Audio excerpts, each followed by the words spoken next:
Welcome to the Cantina Chatter podcast.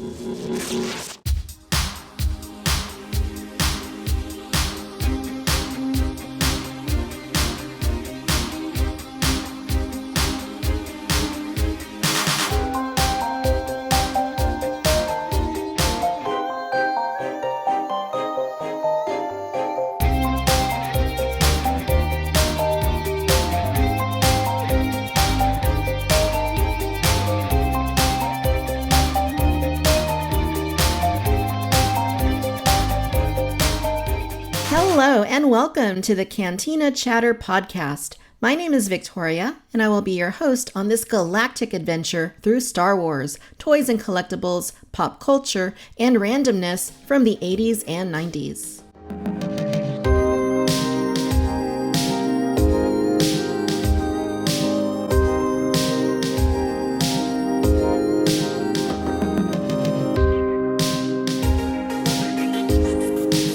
Mando Mondays are in full swing. In fact, The Mandalorian is in full swing as Season 2 has revealed itself this past Friday. And there's a lot of hype, a lot of excitement, new products being announced. And it's been a minute since we've talked to Tom, so we're going to talk to Tom. Tom, how are you doing? Oh, I'm just Jim Dandy. It's a really calm and uneventful Tuesday, November 3rd here in Brooklyn, New York. I'm excited to talk about some Star Wars because I got nothing else on my mind. Did you say uneventful? Yeah. Mm-hmm. There's not something big going on all across the country today? Oh, is there? Oh, shoot. I don't know. If there is, I must have missed it. Yeah. We won't spend too much time on that, but yes, today is election day. And you and I have gotten our votes out of the way, so we don't have to worry about that. Yes, indeed. All taken care of. Yes, indeed. No line for me. I voted today in person. No line. Got lucky. That's awesome. Yeah, I did mine. I did early voting a couple weeks ago, and same thing. Just dropped it off and tracked my ballot online and saw that it arrived. I'm good. Easy peasy. Lemon squeezy. All right. So we're going to talk about new product reveals. So we always like to enjoy. We always enjoy speaking about these new Star Wars announcements, whether it's Black Series, Vintage Collection, etc. And today we're going to be focusing on Mando Mondays. So this is something that is a merchandise campaign that is being unveiled every Monday while The Mandalorian is on Disney+. Each week that a new episode premieres. So last Monday was the very first one that they did leading up to the first episode of Season 2. And by the way, I just got to ask you real quick, what did you think about Season 2, Episode 1? I actually kind of enjoyed it. It's still a show that I don't feel has any characters or character development, but the longer episodic format, giving it a full hour, allowed more stuff to breathe. So I felt that the tension worked a little bit better. If it had been squeezed into the 20 minutes like the previous season, then it'd be like, spoiler alert if you haven't seen the episode. Sure. Okay. Yeah, I hope that every episode is an hour long because I thought that was fantastic. Yeah, it's just, it gives more time for the tension to build up. Like, you remember in the first season, there's the episode where they go to Tatooine, and there's the kid in the cantina, and he's like, I need to hire someone to take out Ming Na, the most dangerous assassin ever. And, 5 minutes later, they've just done it. It's like, okay. Also, Timothy Olyphant is wonderful, playing his typical Timothy Olyphant character. The Tusken Raiders. I'm such a sucker for banthas. I'm a sucker for creatures, right, in Star Wars, like Jabba the Hutt, any of the prequel critters, Rancor, the Acklay. I love those sorts of things.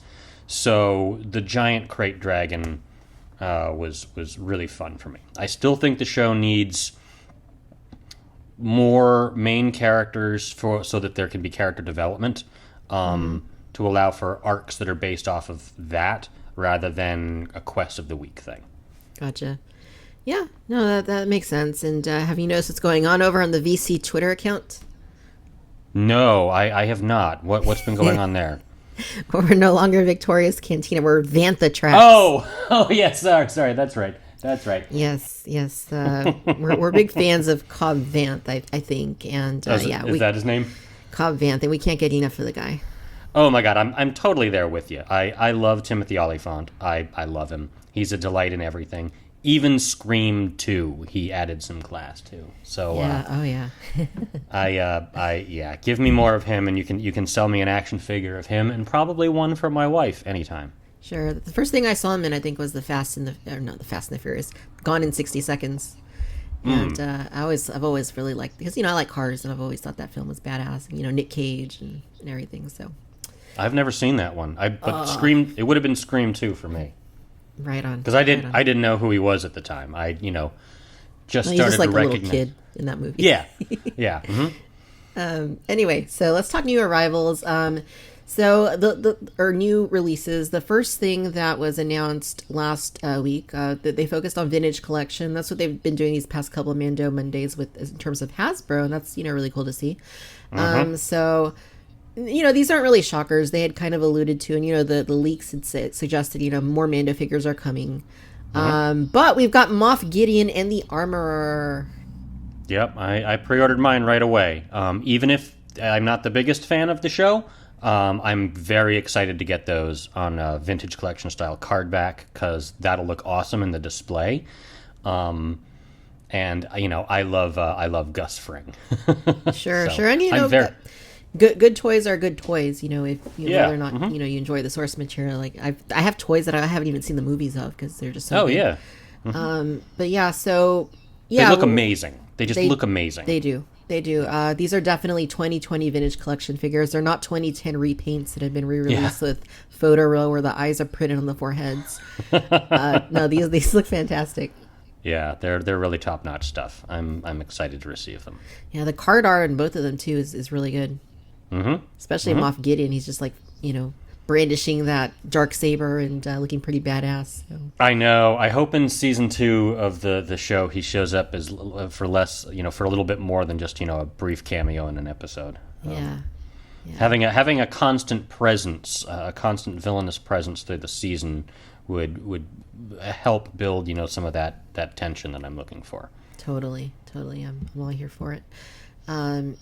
Yeah, so armor looks good. She looks like a little bit smaller than at least on the card back. We haven't really seen a comparison, obviously, with her and other figures, but on the card she looks a little small, so I assume it's going to be a smaller figure. But yeah, no, the sculpting on these, the paint, everything looks really good. I mean, these kind of almost look to me like Black Series figures, like just scaled down, like literally. Yeah, I think that's probably what they are at this point. So we know we'll be getting Moff Gideon. He'll probably be announced in the next couple Mando Mondays. Maybe right in the episode where he shows up, or right after the episode where he shows up. Maybe they're saving him for that. Yeah. Because I'll definitely buy that. Oh yeah. The next thing that was announced was the vintage collection Best Garmando, who comes packed with the child. This is kind of like a little bit more of a deluxe set. And where is this an exclusive to? Oh God, is this one the Walmart one? This is the Walmart one, right? This is the Walmart one. Yeah, it's Walmart. But I got my pre-order in because I think you reached out to me and were like, "Hey, there's a Walmart pre-order for something." And I was like, "Typity type. I'll just order that, and who knows what it is." Yeah. So I think I've got my pre-order in for it. Did you check it, because it was like $25, and then when they officially announced it, they put it back on the site. It had been taken down. They put it back on the site for 17 or so. So, just check it, make sure that you got the right price. Otherwise, contact them and tell them, "Hey, Walmart, you guys need to honor your mistake." I think they're gonna. I'm checking right now, and it looks like they're gonna have to correct their mistake. Yes. Yeah. Oh yeah, because with all the shipping and stuff like that, that's an expensive figure. Oh my goodness. So this is the vintage collection. This is more of a deluxe vintage collection figure. It is the Mando Din Djarin with Baby Yoda, and it's exclusively available at everybody's favorite retailer on Earth, Walmart. Yay, Walmart. It's the place where I go for happiness. Yeah, and viruses. And viruses. So, I've been really frustrated with Walmart, Tom.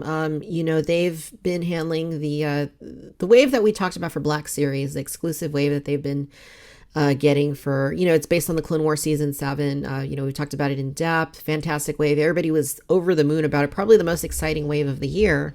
And it's exclusive to Walmart, and they keep delaying your online orders. Mine was delayed from early October to November. Now it's December.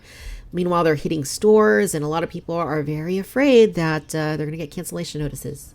Some people have received cancellation notices. Not me yet, but certainly nervous. Certainly nervous. It's very, very frustrating. So, I mean, it seems like Walmart is like cursed with this sort of thing, and it brings up memories of the Ghostbusters retro classic series. It brings up the retro collection Star Wars. So.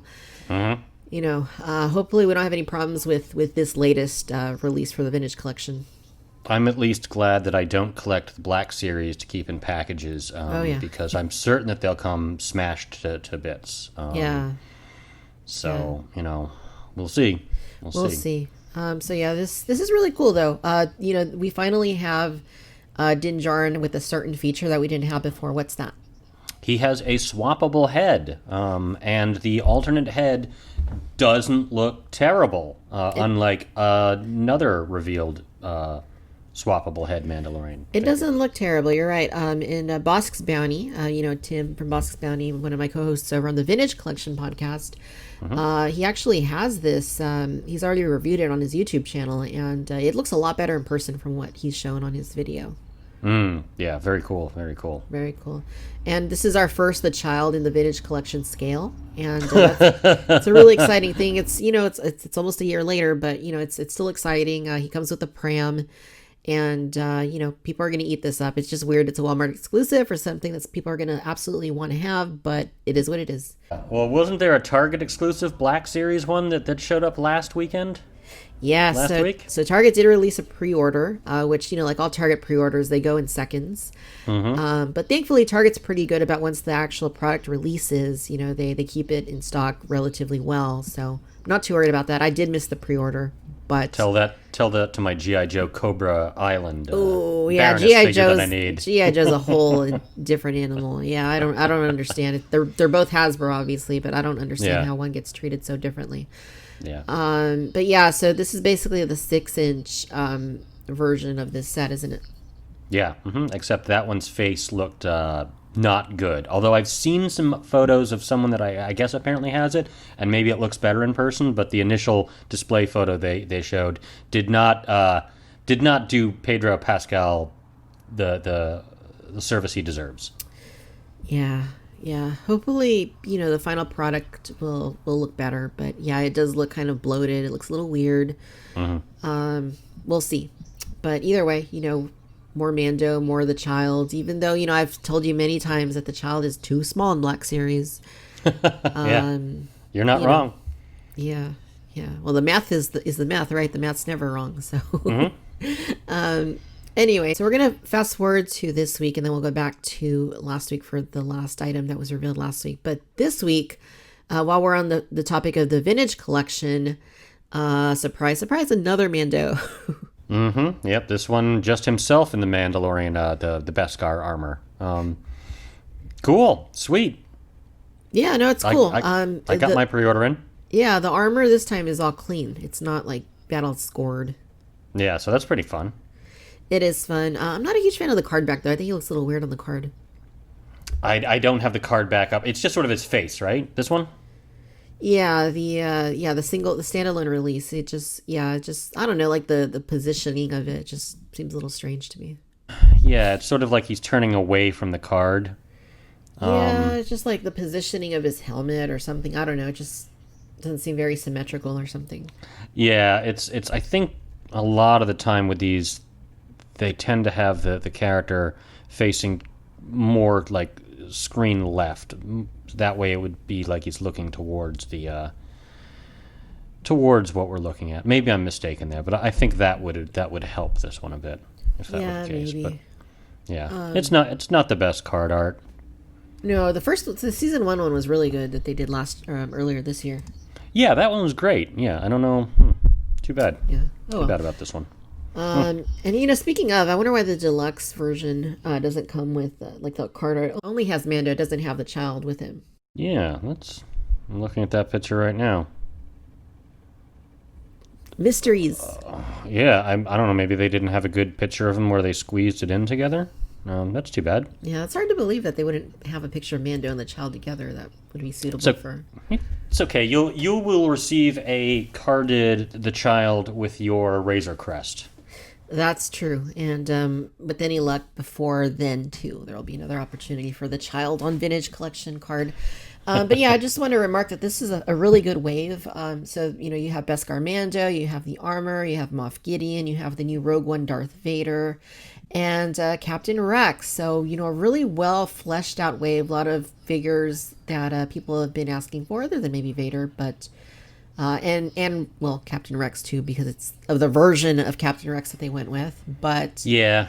other than that, really well-rounded wave. I pre-ordered this before they even announced what some of these figures were, so Oh, nice. hopefully I get my case in and there's no problems.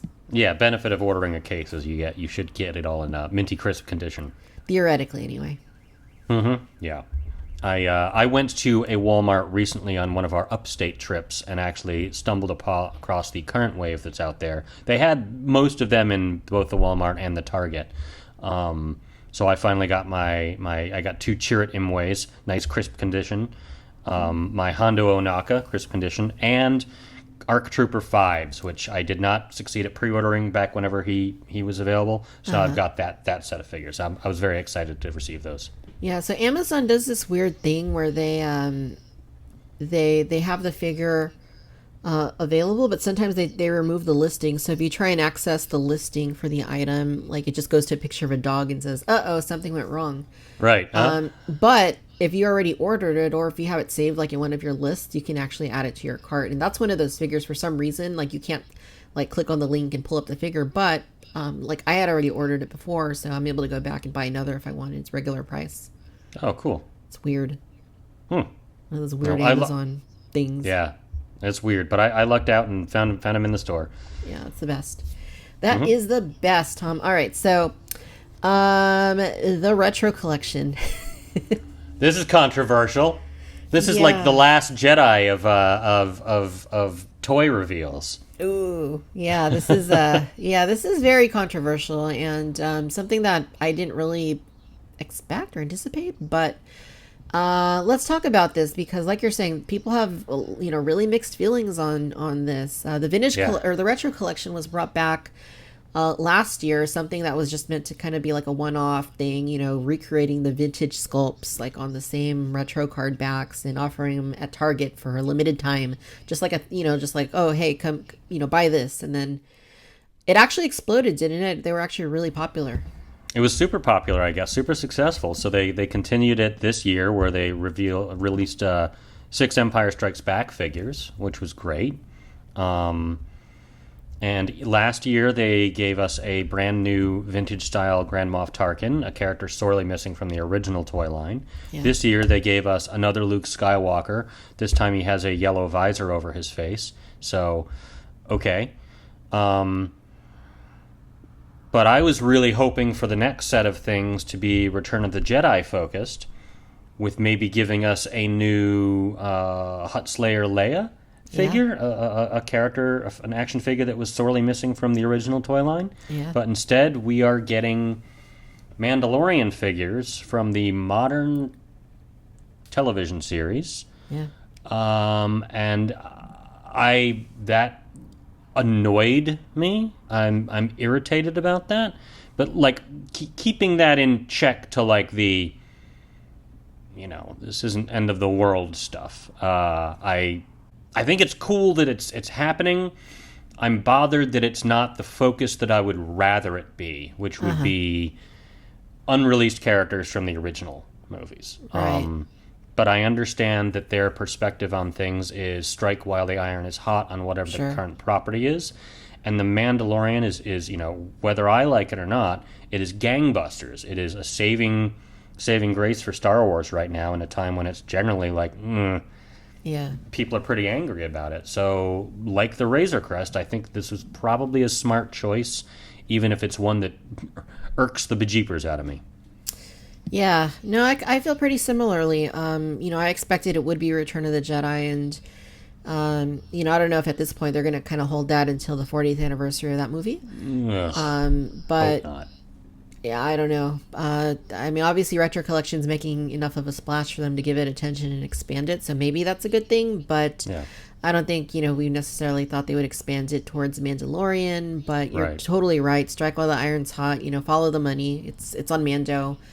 And, people are going to buy them anyway, so.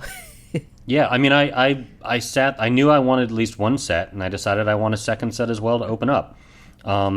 Will they go in with my original vintage action figures? Maybe. I might put them in there. I've got a couple customs or, one-offs in there. I've got a Rebel Fleet Trooper that was made by, I think, Vader Trader Store. And I'm expecting another set of characters from Smith Lord Creations someday. They sent me a great Grand Admiral Thrawn figure that I pre-ordered, a while back, and he's in there. So if it fits in with that display, I'll probably put it in there, because I'm not precious about that. But it's definitely a bummer that, we don't have a C-3PO or R2-D2 retro collection figures yet. Yeah. We still don't have Hutt Slayer, Slave Leia. And I hope that they let them make that figure, because she's so integral to the Jabba the Hutt sequence, Totally. And, back then they went really all out on fleshing out Jabba's palace figures, skiff guard figures in the vintage days. And that's a sore, that's an item that is sorely, obviously, missing. Yeah, it really is. Like Jabba the Hutt and Cantina aliens were sort of, I think for a lot of people, the genesis of their Star Wars collecting habits, right? Like, you wanted to get all the Cantina aliens, even though there's just 4. But with Jabba the Hutt's retinue, there's like, I might be miscounting here, but there's like almost like 20, right? Maybe it's like 10. There's a whole bunch, so you can have a whole little setup, and then it's, when the modern Hasbro line came in the 90s, you started even getting more, and you could put them in there too, and it's like, like, we're always dying for more Jabba the Hutt stuff, even though it's a movie that's almost 40 years old. But yeah. Yeah, no, it's interesting. I mean, like you said, you went ahead and ordered. I ordered a case. Safest thing to do, I feel like. So from Entertainment Earth, I ordered a case of this, free shipping, and I want to open them too. So I ordered duplicates on Amazon, and they must have they must know they're going to make a ton of them, because they're still like available for pre-order on most of these sites. So it's it's interesting. Yeah, I'm not saving a set of carded ones so that I can sell them off for mad bucks in the future. That's part of my, I want to have a display of all these things that looks like a toy rack, in my man cave of some future house, and I want them on that along with the other retro collection figures. They don't have those ones don't have to be from the original stuff for me to enjoy that. Yeah, that's true. All right, so let's talk new arrivals. So anything interesting that you've picked up since we've last talked? Well, I mentioned that I went to a Walmart and secured vintage collection Chirrut Imwe, Hondo Onaka, and Clone Commander ARC Trooper 5s. Those are excellent. I got my gaming greats Darth Nihilus, who I know nothing at all about that character, but I love him. I've got the 3 3/4 inch version of him, which came in a 3-pack with shirtless Darth Maul and Darth Bane, which was the most ridiculous, terrible looking designed character. I love those Star books, Wars. though. The books might be cool, but they explain why he looks the way he looks. I like the explanation of sure. He's a bald-headed guy with a purple outfit, and I like the design and like creatures that are stuck to his torso because they like block the Force. They block the Force. Yeah. They block the Force, and they enhance his Force abilities. Like those space salamanders that Grand Admiral Thrawn had in those books, right? Yeah, that blocks the Force. It's a big plot point in the. I know it sounds ridiculous, but it's actually a pretty decent plot point, like in the books. But yeah. Anyhow, so I don't want anything ridiculous like that in my Star Wars stories, Victoria. Nothing ridiculous. Oh, okay. Well, buy Jar Jar, buy Baby Yoda. No, those are all serious things. Jabba the Hutt's my favorite character. He's a serious gangster that should be taken seriously. Of course. Buy Co-Pilot Space Dog.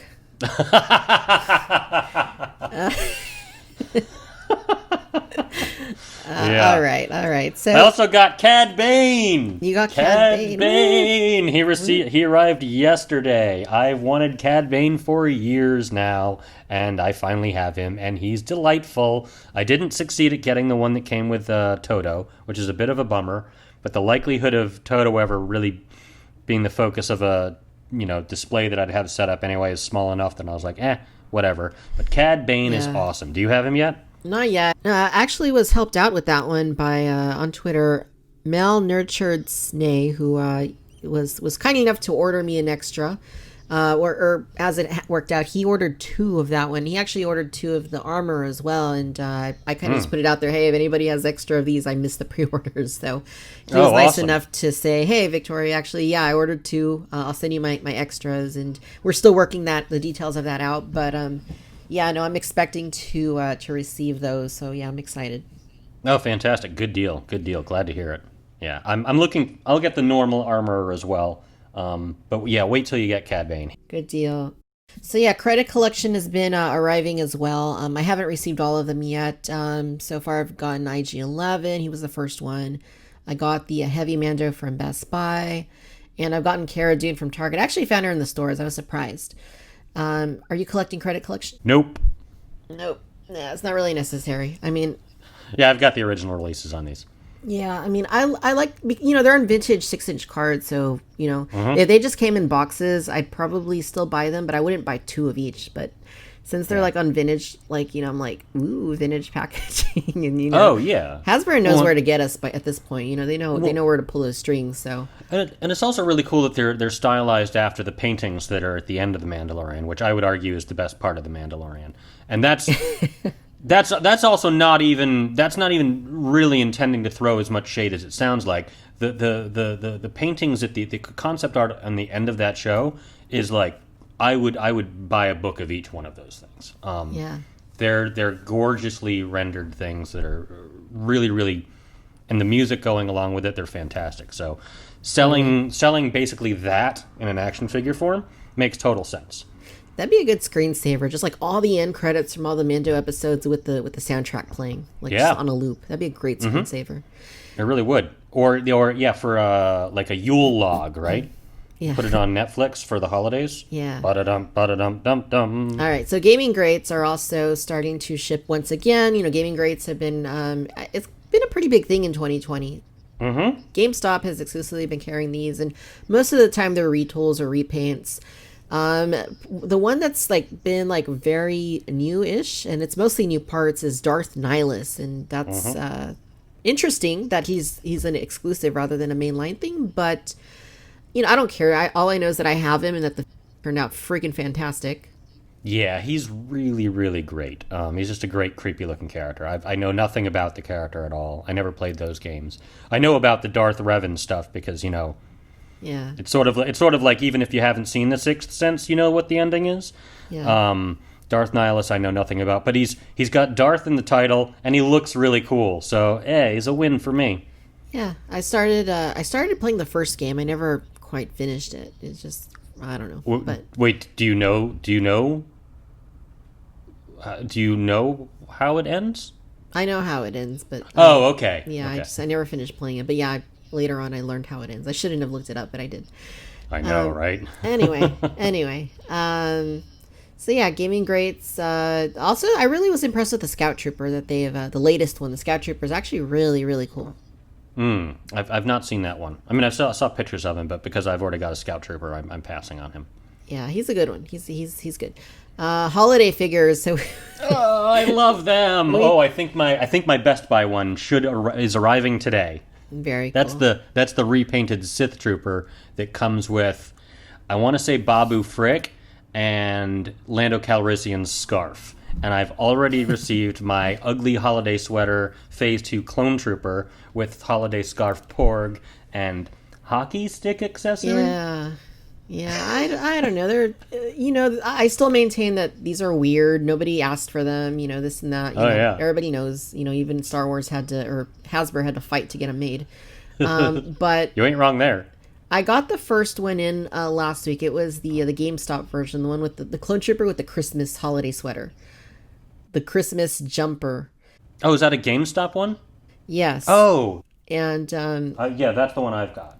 he's cool. He's cool. I was more impressed with it in person, just as Yeah. this is Star Wars and it's also Christmas. I love both of those things, so Right. I decided to go ahead and to buy the rest. This was just Yes! kind of like, yeah. So Santa One range of us. trooper One of us. Santa range trooper should be showing up today. And yeah, but I'm not gonna. I was originally thinking because I need to buy two, right? I need to buy one to No. open one. No, I'm gonna keep them in box because the box is like a Christmas gift and it looks like it's part of the presentation. So That is a good point. I, on the other hand, am going to switch out figures that I have on display here in my apartment the day after Thanksgiving as the Christmas ornaments go up. Bunch of Star Wars things that I've got around are going away, and the holiday ones will be up, just like my He-Man figure from Masters Universe Classics. That's going into a bin, and Christmas He-Man is coming out just for the holiday season. yeah, really cool stuff. I don't know what I'm gonna do for them for Christmas. I might just like set them up on the shelf, like in the boxes, or I have the figure shield, the little cases you slip them in, then you can hang those on the wall. So. Yeah. And luckily they fit. I tried it out already. Do you get a Christmas tree? I do. I don't know if I'm going to put these on the tree though. Hang them on the tree. Yeah, might have to do that. Any honorable mentions you want to shout out from the latest Vintage Collection or Black Series acquisitions? No, I think just the ones that I've mentioned. Recently I received what was this Gray Camino Clone Trooper, Tebow the Ewok, and Admiral Akbar and Beskar Armor Mandalorian. Those figures are all excellent, but the standout for me there is Tebow the Ewok, because I love Ewoks. Anyone who doesn't like an Ewok is a narc. Tom, do you know what's coming in today? What? What UPS is bringing along with Santa Range Trooper?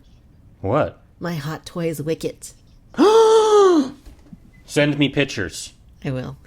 Oh my god, that's so excited. delightful. So That's excited. delightful. So excited. Oh my gosh. Yeah, is he fuzzy? He's very fuzzy. Oh my god, yeah, send me pictures, please. I love Ewoks so much.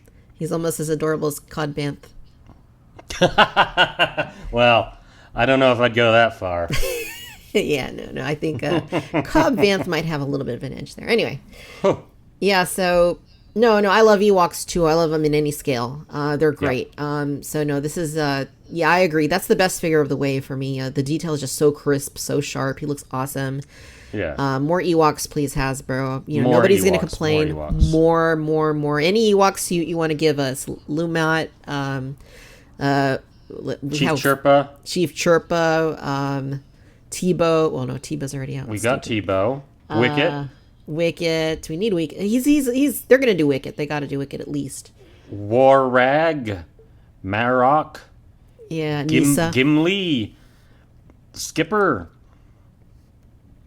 The Chief. Elmo. I don't remember the Ewok Yeah, names. there's a lot of them, and they're all great. That's what I'm saying. Like, give them all to Yeah. us. But yeah, that was Yeah. a pretty solid wave. I know that you passed on the new Stormtrooper, didn't you? Or did you get one? No, I've not got one yet. At some point I might get one, but I've got limited space here. I've got I've got one Stormtrooper and Luke and Han in Stormtrooper outfits. Yeah. In my display. In order for me to put Cad Bane in there, something's ought to go into the bin. Right. So, I army building with these things of any sort is I've really got to want it. I've really got to want a bunch of them. Yeah. No, it's. I know it's a like I saw your review of it and I see what the differences are. You're not wrong, but It's so good. It's so good. Yeah. How many do I have so far? 10. Not quite. I have 6. 6. Okay. But they're My just second so guess. freaking good. They're so freaking good. I love that figure. I love that figure. Like, I love things I can get really excited about when it's something I already have. Like, how many Stormtroopers do I have? Like, from over the last 20 something years, tons.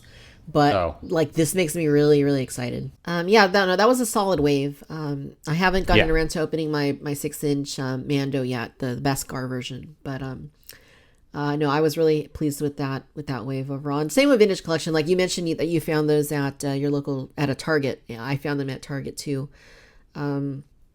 which is pretty rare. And they were actually like in near mint condition, like they were really good Yeah. condition for Target finds. So Yeah, mine too. Mine too. No Black Series. No Black Series. No, they had the Target had that Luke and Yoda thing, yeah. which I've seen at every Target I've been to. But they didn't have anything else in the Walmart. Zero Black Series stuff. Yeah, yeah. And Target's also been doing a pretty good job of keeping the Galaxy's Edge exclusives in stock. So Right. past couple of times I've went, they've had the latest wave, plenty of them. Commander Oh, wow, Pyre cool. and the R5, Hondo's R5 droid. Who I can't remember the specific number, but Oh shoot, is that Hondo's droid? in Galaxy's Edge, yes, that's Hondo's droid. Oh. Oh dear, maybe I do have to pick that up then. Yeah, I think he was in Clone Wars too, wasn't he? I don't know. I think he was in Clone Wars. Yeah, R5P8. Hmm. Yeah, he's in he's in Clone Wars, so he's had him around for a long time because Galaxy's Edge is like the era of the Last Jedi, so long Right. time. Yeah. So yeah, no, lots of good stuff. You know, another Mando Mondays coming up next week, and then after that, I don't know how much of it's going to be focused on Hasbro. Probably not very much from here on out, but we'll see. We'll see if there's anything worth talking about. You know, we'll definitely come back and regroup and talk about those new releases. Love it. Well, Tom, hey, it's been fun as always. Where can our listeners go to find you online? You can find me at Woozlin Demon on Twitter or on Instagram, but I rarely post anything on Instagram. Right on. So, yeah, go check out Tom, you guys. All right. Thanks, Victoria. This was great chat as always. All right, Tom. Thank you. Have a good one. Cheers.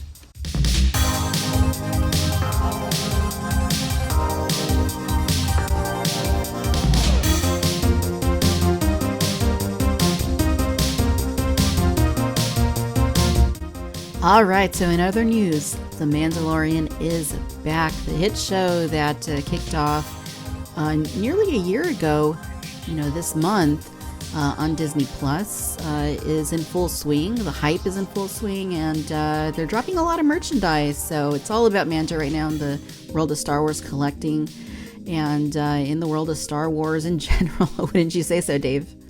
Oh, yeah, definitely, Victoria. Definitely welcome back to have Mandalorian back in our lives with everything that's going on in the world and life out there. Yeah. And I couldn't have been happier, day before Halloween to, having this group experience with everyone online and checking out the new episode dropping. And a little early it drops for me, or late, if how you want to look at it. I'm here on the East Coast, so I wasn't going to stay up, but, try to watch it first thing in the morning, not have any spoilers or anything for the rest of the day. And just super excited. Yeah, it's those were good times, when it was on the first season. I was always looking forward to it. I love how Disney does it, how it's it's not like they don't just drop all the episodes at once. I mean, I just you miss out on the water cooler moments, you miss out on the excitement, and something to look forward to each week. You can sip it rather than chug it. And I think that's one of the really cool things about Disney Plus and about The Mandalorian. So, yeah, no, I'm stoked. I'm glad that it's back. I'm glad that we're getting a lot of merchandise to go along with it. Yeah. Mando Mondays are a thing, and it hits your wallet every Monday. Oh yes, it certainly does. What's been some of your favorite collectibles they've announced so far? The retro stuff is pretty cool. I don't collect that, but it's neat. The idea of making new figures that fit in with the vintage style stuff. So that's pretty neat. I generally collect just like Black Series Star Wars stuff. So anytime that something from Mandalorian gets announced, I know I'm going to pick that up. Nice. But they've got so much stuff. Where they have waffle makers and toasters and anything they can put Mandalorian or the child on. Oh, anything. So yeah. Yeah, I the other day on Twitter, somebody showed me a bath sponge of the child. I was like, okay, that's kind of weird. Yeah. Very weird. There's cereal in the supermarket. Baby Yoda's everywhere. Did you buy the credit collection? No, I did not. I see them, the Cara Dunes at my local Target and stuff, but that's something that I haven't gotten into yet. But yeah, I mean, it looks cool. I like nice concept. I like the artwork on the packaging and stuff and the pastel colors. But yeah, there really is something for everyone, and it looks like Hasbro and other companies are really throwing anything they can out there, and it seems like it's a hit so far. Absolutely. I recently got my animatronic, the one that I had pre-ordered. Gosh, I don't even know when they put those up for pre-order. It must have been like January or something. But yeah, he finally showed up about a week or two ago, and really impressive toy, really interactive, really fun, super cute. Cool. So yeah, Mandalorian is, like we said, the show's back. Season 1 kicked off on October the 30th, Friday. Like you said, just the day before Halloween, and it was met with a lot of like fanfare. Like people weren't only excited about it, but their reactions seemed to be pretty unanimous across the board that it was a pretty darn good episode. Yeah, if you thought the hype couldn't have gotten any bigger from season 1, when this chapter 9 episode dropped, man, you would have thought Mandalorian broke the internet. Everybody, I'm out and about in public, or I'm wearing a Star Wars t-shirt and people want to talk to me about the Mandalorian. Nice. And this just really ratcheted it back up, especially with some of the legacy characters potentially making their way back into the show. Yeah, people are pumped, and I was pumped seeing it. Yeah, super cool. And this first episode had tons and tons of little Easter eggs and callbacks, and it really fleshed out a lot of the things that we've seen in previous films. That were just like, just things that kind of came and went in passing. This episode kind of fleshed out some of those items a little bit more. So yeah, in the first season, you and I would talk and we'd have these breakdowns of the episodes. I think for this season, we're going to mostly just react to the episodes, talk about the things that we liked, just kind of identify a few connections and to previous Star Wars, and maybe speculate a little bit on where things are going to go. What do you think? Yeah, I'm definitely down for that. It's going to be a different format, hopefully shorter, and we'll get a lot more in it. And let's go. I'm ready to go.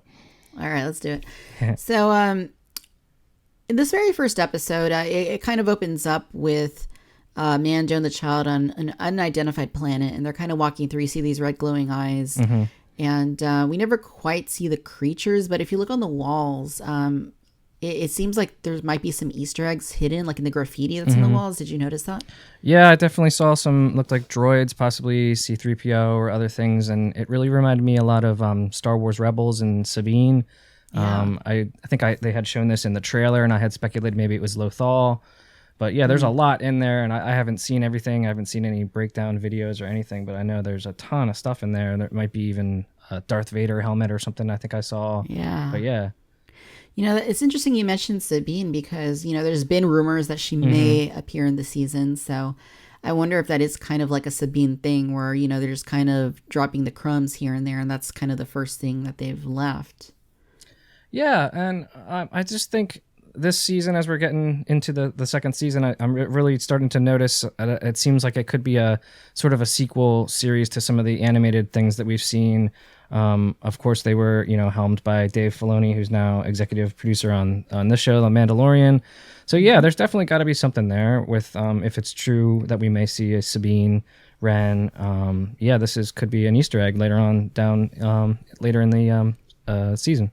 Totally. So this episode was directed by Jon Favreau, and he's obviously a fan of old school Star Wars, and he went back to the inspiration for Star Wars when creating The Mandalorian. And, read up on mythology and Joseph Campbell. So it's interesting to see what his first directed Mando episode is. Because, he's been producing it since season 1, but this is the actual first episode that he's directed. Oh, yeah. It's great. This episode seems like much more cinematic. You see aspect ratio changes. It's felt like a spaghetti Western to me, which I think is kind of what they're going for from the beginning of the series. But really came out in this one. Kind of the lone gunman riding into the one horse town or the ghost town or whatever. But yeah, I thought it was great. The presentation, look. Yeah, no, it looked great. It was very different, and that's one of the things Mando has done so well is, it's made things different, but it's also kept a lot of familiar elements and, built on them. And I think that's one of the cool things that, Star Wars fans appreciate about it. So what did you think about this Gamorrean guard fight? Well, I thought it was really cool. I guess I'm really grateful that there's no spoilers really when it comes to Mandalorian. I believe this Gamorrean was one of the first images that Favreau tweeted out at the wrap of season 1.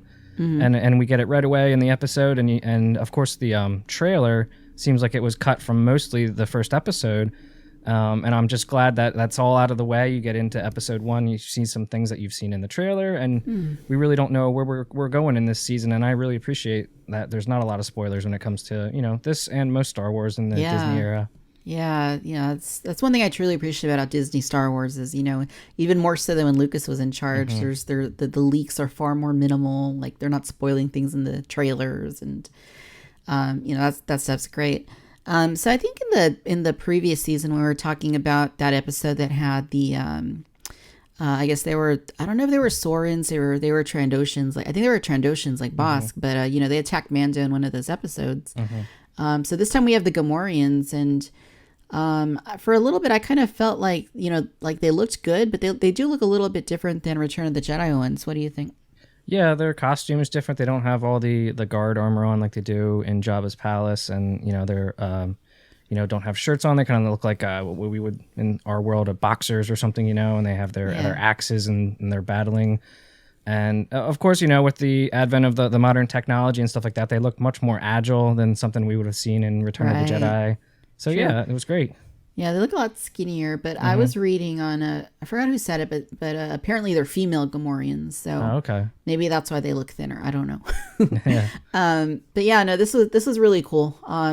We haven't seen anything like this particular scene in Star Wars before. Just like a fight in a ring. Not in live action anyway. So. It's just really cool the way they started out this season, showing, Mando is back. He means business. If you can try and attack him with a bunch of assassins, but, it's not a good idea. Oh, no, definitely not. Doesn't bode well for anyone who's going at Mando. Nope. So Mando goes back to Tatooine. I love Tatooine. Like, I don't think I'd want to live there, but when you think in terms of Star Wars, Tatooine is such a classic original trilogy, and it played a vital role in the prequel trilogy too, Planet. So I'm all for any amount of time they want to spend on Tatooine, exploring the different things there that we've elements of stuff we've seen before. So I wanted to ask you, what are some of your favorite things that happened on Tatooine? I love the speeder bikes. I think I mentioned that last season when we spoke. That's just one of my favorite things. Any scenes where we can see someone flying through on a speeder bike. But I loved also all the callbacks to A New Hope, seeing Banthas and the Tusken Raiders, Sand People. To most people, Tatooine is Star Wars. It was, a huge part of the original trilogy. And with the generational thing, the younger people that grew up with the prequels, it was a huge part of. So yeah, anytime we can get back there, I think it really grounds up the fan base and everybody can really get behind Tatooine. That might be my favorite aspect of it, is just being there. It feels so great, That's a good point. Yeah, it's as far as collecting goes, those are my favorite toys. Anything to do with Tatooine, the Cantina, Jabba's palace. The pod racers are fun. And then I think that this show's done a really good job of kind of elaborating on those things. Like a crate dragon, we've only ever seen the bones. Now we know what a crate dragon actually looks like. Yeah. This I really liked everything that went down on Mos Pelgo. It's a neat town, and like you mentioned earlier, very Wild West sort of feel to this episode. And you definitely get that when Mando comes into town. They even have their own sheriff, the Marshal Cobb Vanth. What did you think about Cobb Vanth? He was awesome. I could tell you liked him a lot from your Twitter feed. Oh man. Yeah. No, I love the actor. And I read the Aftermath trilogy books, so I knew where they were going when Gor Koresh tells him to go to Tatooine, look for, and that sparked me right away. I figured it might be him. I think I'd heard some rumors that he might be playing Cobb Vanth. So yeah, and just going there, that might be my favorite part of The Mandalorian so far, is just making the books worth it. I don't read every book. I haven't read most of the books, but when I do, I want that my investment put into it to feel like it paid off. I had read some of the books leading up to like Rogue One and the Resistance books leading up to Rise of Skywalker. And this was the first time I felt like reading a book really paid off. You know, Cobb Vanth isn't a very big character in the Aftermath books, but I knew who he was, and I expected it coming, and it just made me feel good inside to just put the time into reading the book and having it pay off. Right. Yeah. No, that's a good point. That's something I've seen complained about for some time. Is, you know, a lot of people are investing in all these books, these canon books that they've been creating to tie into the films and stuff. And they don't just they really haven't paid off a whole lot in live actions, and for it to actually have some connection to Mando, I think is really wise. And I hope that, you know, we continue to see connections like that, as well as, you know, to the animation. You know, if those rumors are true, you know, we see more connections to other elements of Star Wars. Yeah, and if that's true, what you're saying, if it's going to tie into animation, again, it'll make me feel even better. You know, both you and I are big fans of the animated series, and if they make it into the Mandalorian, which seems to be a little bit more mainstream than the animation, I'm going to be really happy. I think you will too. Yeah. But no, Cobb Vanth was freaking awesome. Oh, yeah. Like, oh my God. Like, just, you know, like, yeah, he's just so charming, you know, and he's, you know, he's just like he just wears that he has no idea what he's wearing, you know, like us as fans, we know the significance of that armor, but he's just like, oh, cool. You know, this armor, it'll help me take control of this town and keep people safe. But I mean, he has no idea, like, you know, where it came from, you know, what the backstory is, how far it goes back. And, you know, he just kind of like parades around in it. So I thought that was really cool. And just seeing him team up with Mando, you know, just, you know, fighting together, flying together and all that, I thought was, you know, really fun. I think from reading the book, you know how everyone always has something in your own brain. There's no visuals when it comes to a book. In my head, I had pictured him more brutish, and he's definitely very suave. A little more different than I had envisioned. You know, it's been like 4 years since I read the book, so maybe I'm missing something, but yeah, he was very calm, cool, and, you know, once he had that armor on, he had the confidence. And, you know, tying back to the toys, the rocket firing Boba Fett is now canon. Right. That's so cool. That was one of my favorite parts, getting to see them use the viewfinder and shoot that rocket, and and the way that it was weathered, and you knew that what had happened to it, and how the paint had looked like it's bubbling off and everything, and there's just so much there. You know, we could talk about this forever, I think, but that was special. It was fun. Yeah, it was. He's such a charismatic character, and I just so hope that he comes back, you know, later in the season. Oh yeah, me too. He has to. He's on the posters and stuff now, isn't he? Yeah, they made a poster of him. Yeah, so yeah, I hope it's the kind of thing where, you know, like Grief Karga or Cara Dune, you know, they show up for an episode, or, you know, and then they show up later in the season. You know, I hope it's something like that, because. But yeah, no, really cool stuff. The Weequay in that cantina they had there I thought the costume was really well done, and you know, he was convincing. He wasn't like goofy or anything. Yeah, definitely realistic, grounded looking, and it's cool. And the Mandalorian picks and chooses. You know, there's definitely, in these first 2 episodes of the new season, there's times when stuff looks a little wonky and it looks like it could fit right in with the 70s or the 80s, and then they have stuff that just looks beautiful that you wouldn't even know you're looking at something that's fake. Yeah, totally.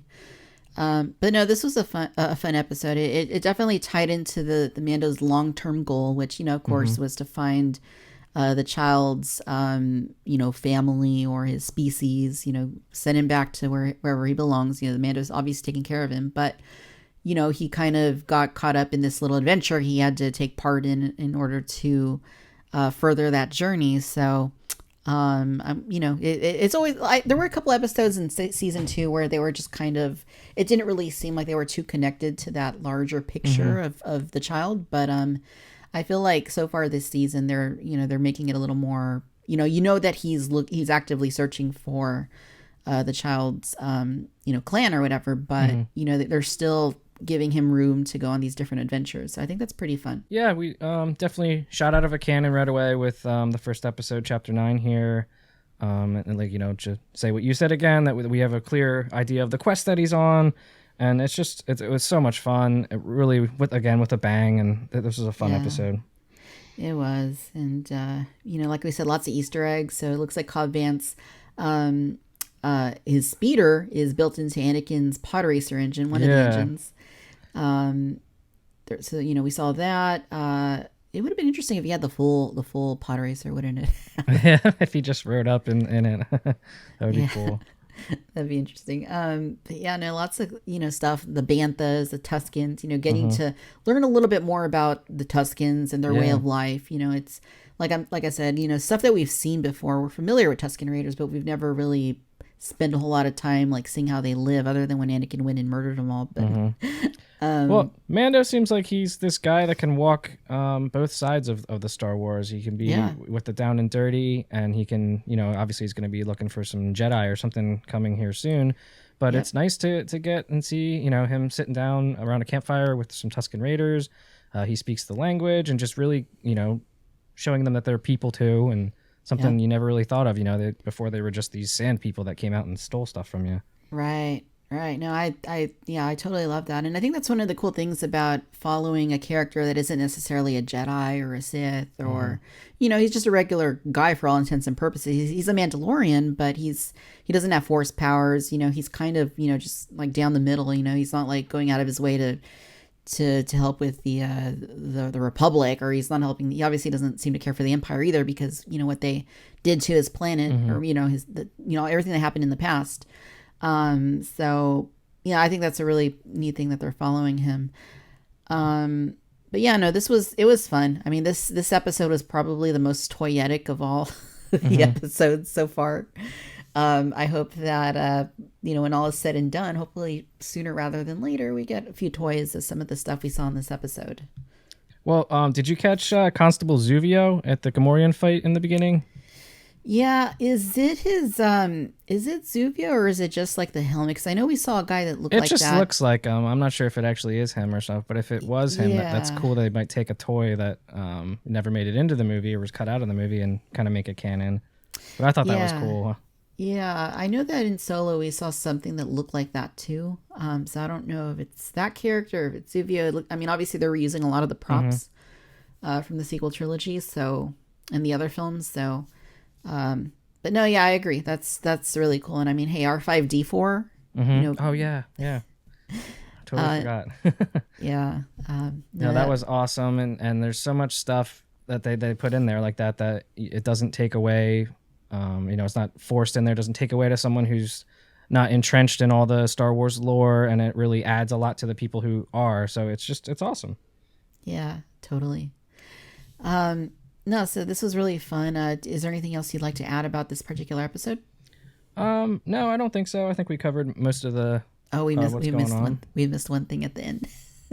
Oh, of course. What are we thinking?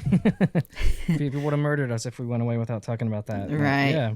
So at the end there, where he's riding off into the sunset on a speeder bike, and it cuts away, aspect ratio changes, you see the twin suns, and you see someone watching Mando and the child go across the desert, and it appears to be Boba Fett without his armor. Yeah, this was huge. My husband, not being a big Star Wars fan, he was just like, "Who's that?"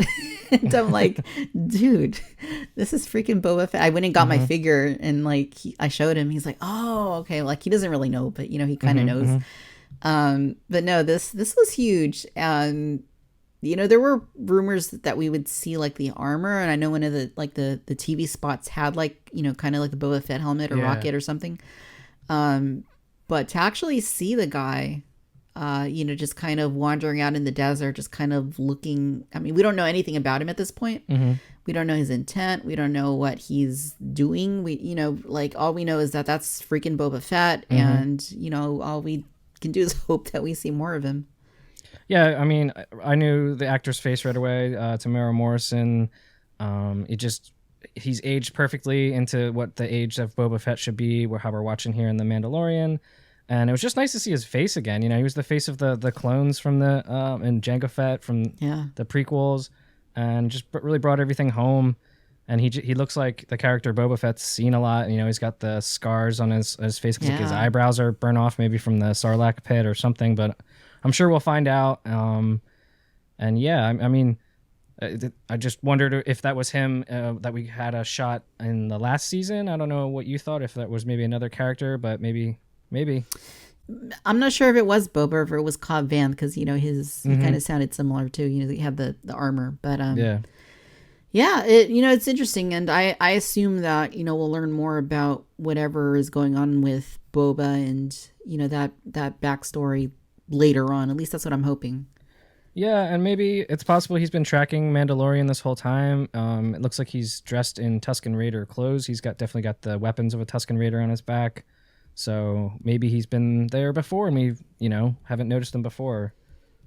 Yeah. I really hope it wasn't just a glorified cameo. I hope that they're going to expand on it and, you know, give us more. Because, I mean, I feel like, you know, it'd be almost like a crime to bring back Boba Fett, but not really bring him back, you know. No, they've got to, because that would be making the same mistake again, because, you know, people feel like we didn't get enough Boba Fett in the original trilogy. Right. I think George even said he wished he hadn't have killed him off.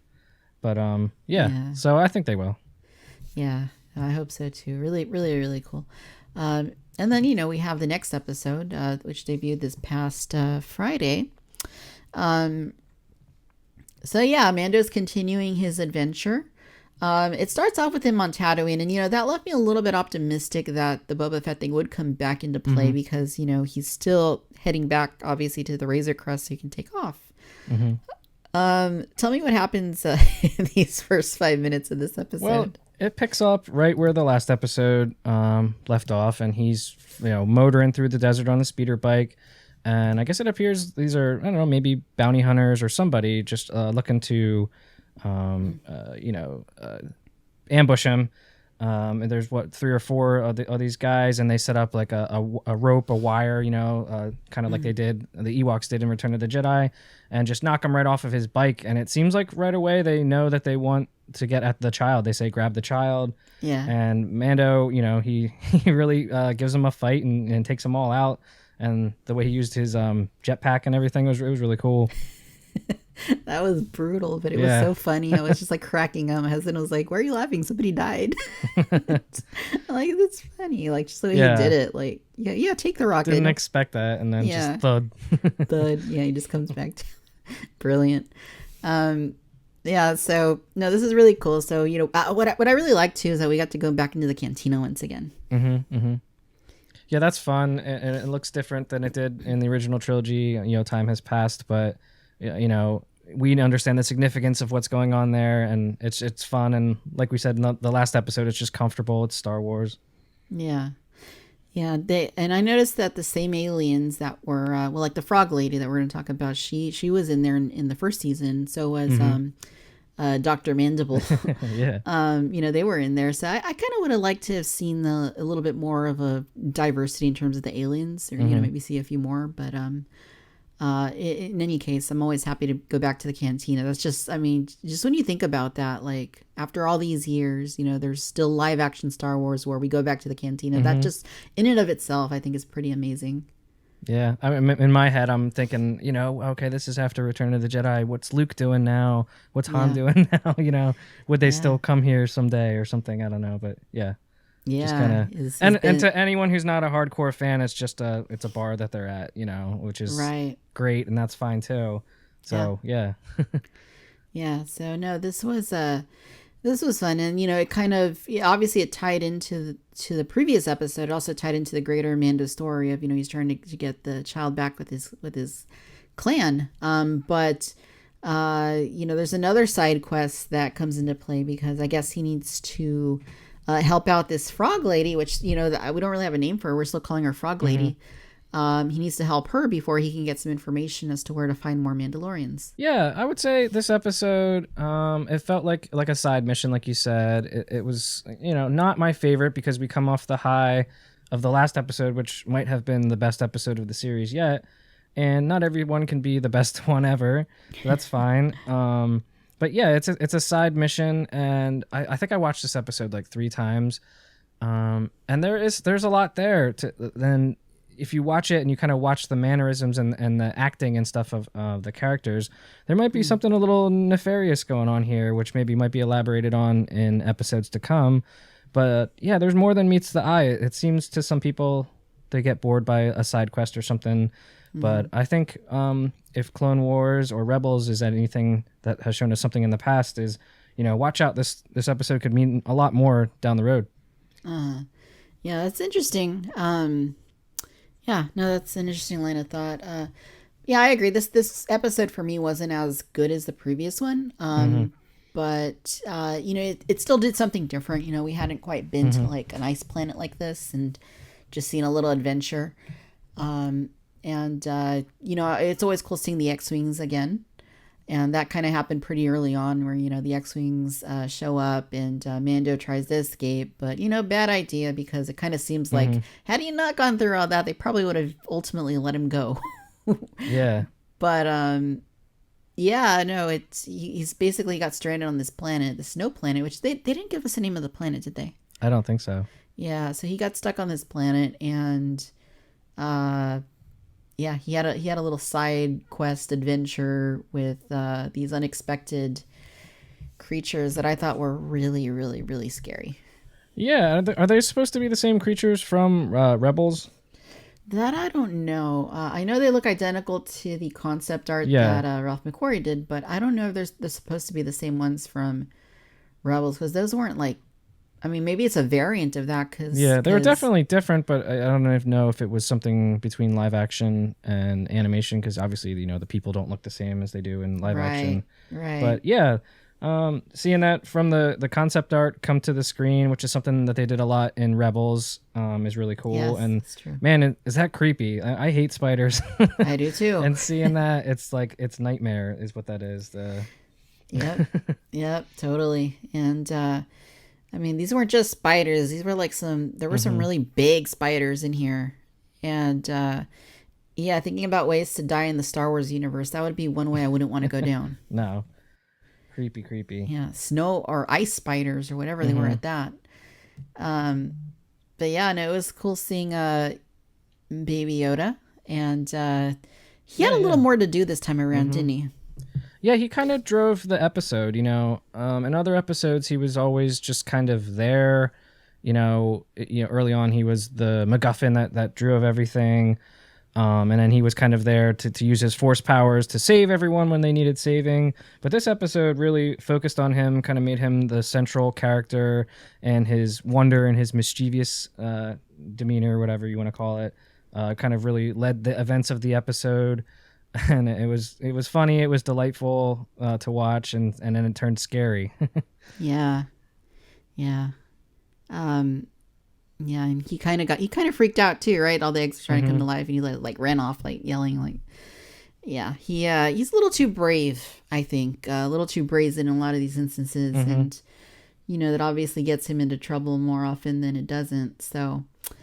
Hopefully he learned his lesson. He's not going to go around just eating like random things that look he attractive. Eats a lot of stuff, and my first thought was those spiders.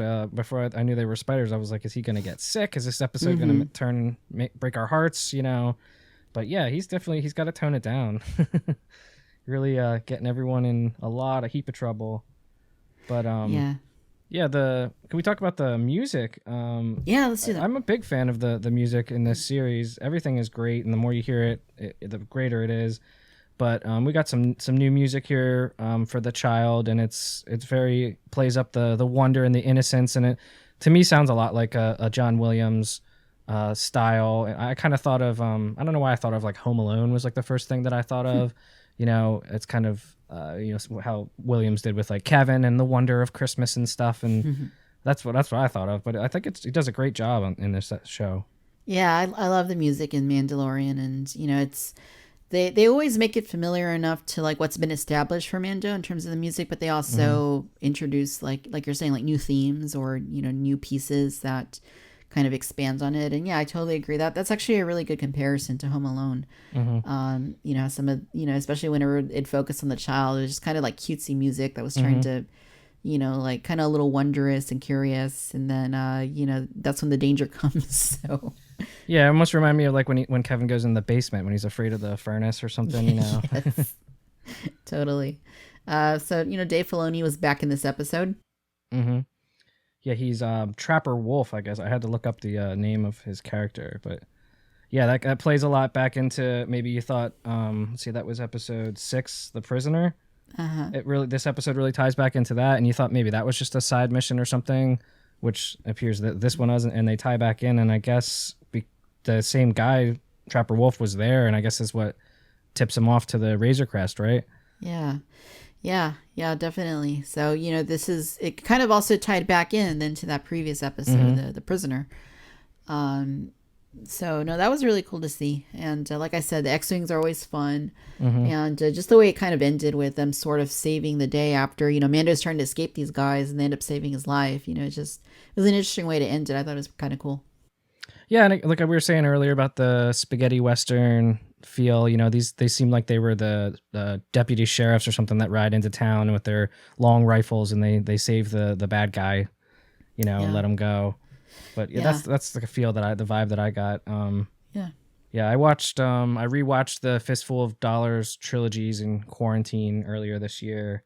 After watching the first season of Mandalorian, and you can see the similarities, and it's really cool. Yeah, that's I love seeing those connections to, I mean, it really is a Western at heart. It's like a space Western. I know that's largely what Lucas was going for with the original trilogy, but I mean, it's most apparent here than with anything else in Star Wars. And what I couldn't tell is it kind of seemed like when they were blasting the giant spider at the end, it sounded like to me like they were using the X-Wings before they shifted over to the guns.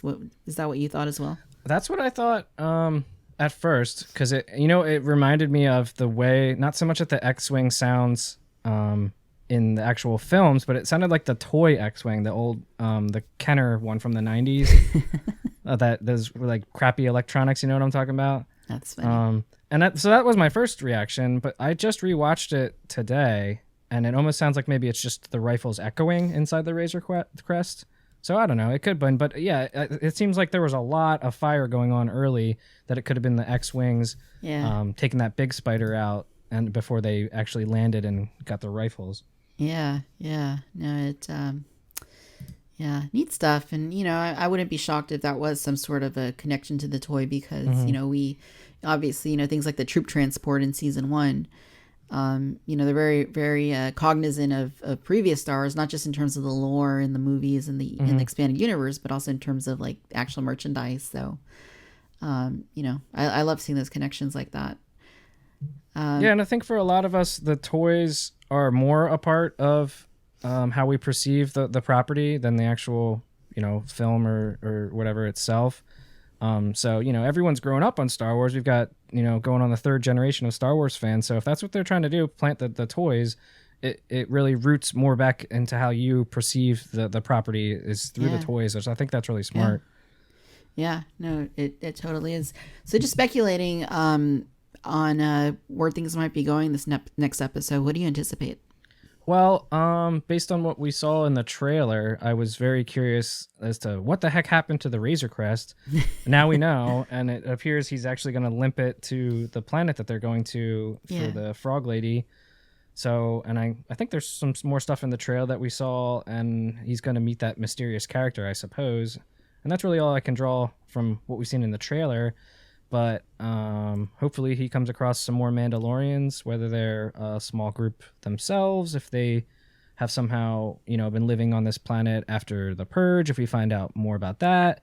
Or, there's been rumors about maybe it's Sabine or someone else or something, another like Mandalorian. I don't know. What do you think?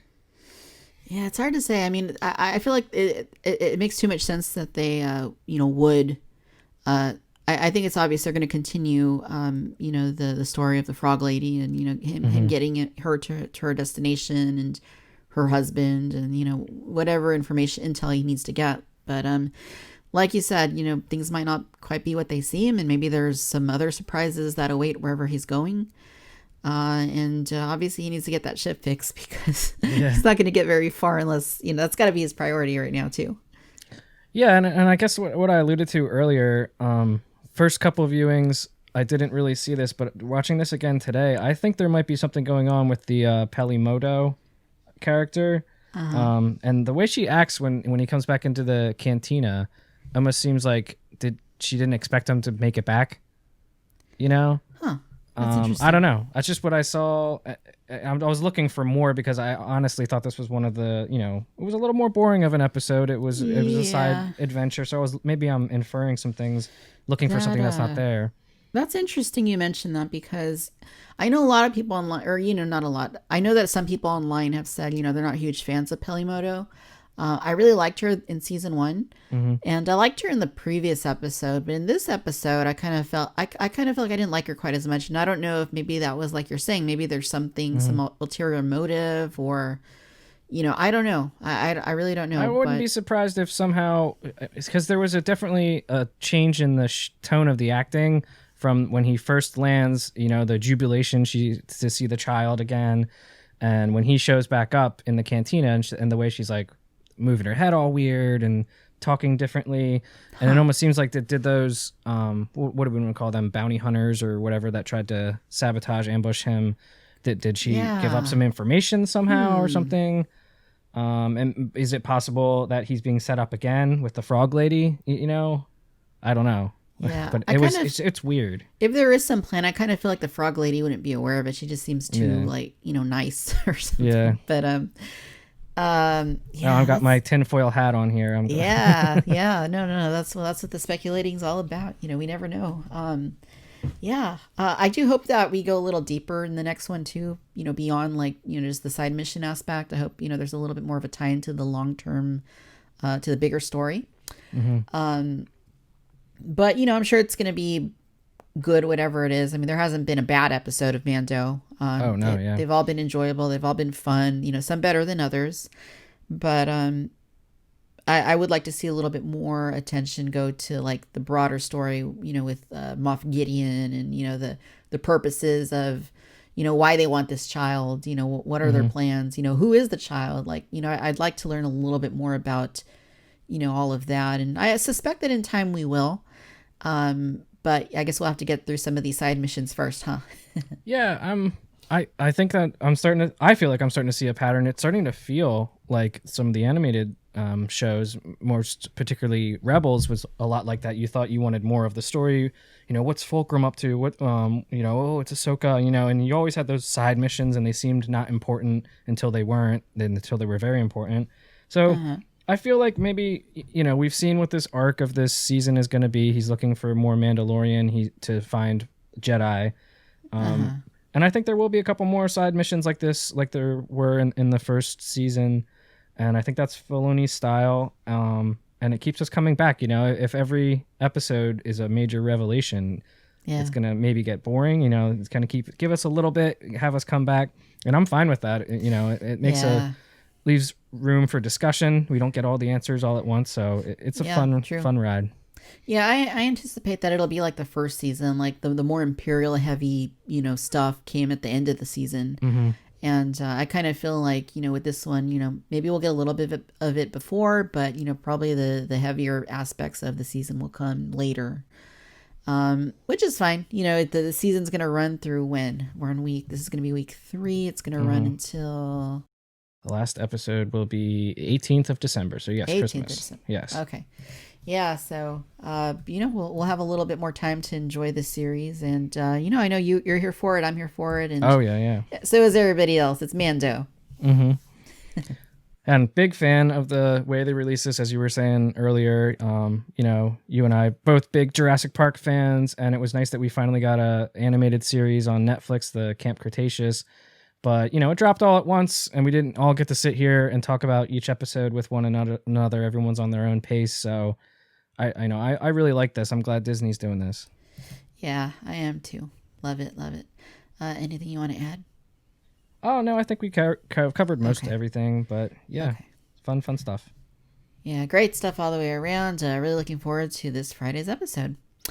So, Dave, where can our listeners go to find you online?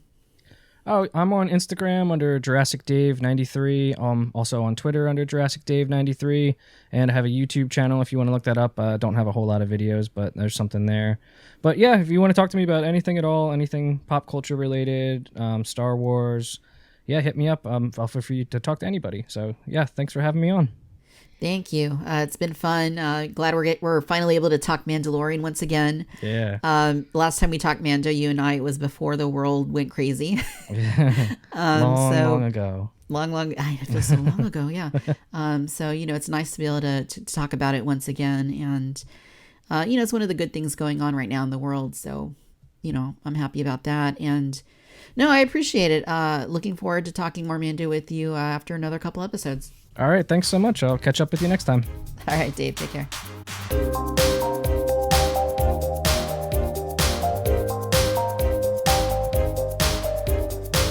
And that's a wrap for this episode. Victoria's Cantina began on YouTube, and you can find plenty of toy content on the Victoria's Cantina YouTube channel. We are also on Instagram, showcasing toy photography at Victoria's Cantina, as well as Facebook at Victoria's Cantina, and on Twitter, ranting and raving about toys and other nonsense at Vic's Cantina. For fun and random toy clips, follow us on TikTok at Victoria's Cantina. Got a question or something you'd like to share with us? Drop us a line in the fax machine. You can email victoriascantina@yahoo.com. If you are so inclined and wish to drop a coin in the tip jar, we are on Patreon, where you can gain greater access to the channel while helping to keep the content rolling. For VC branded merchandise such as t-shirts, ball caps, mugs, and other fun stuff, visit us on Teespring and TeePublic. Links to all of these magical places can be found in the show notes. Do you got a minute or two? If you are listening on Apple Podcasts, please leave us a 5-star rating and drop a brief review explaining why you enjoy the show. As always, I'm Victoria, and no matter where you're listening out in the galaxy, I'd like to thank you for tuning in to the Cantina Chatter Podcast.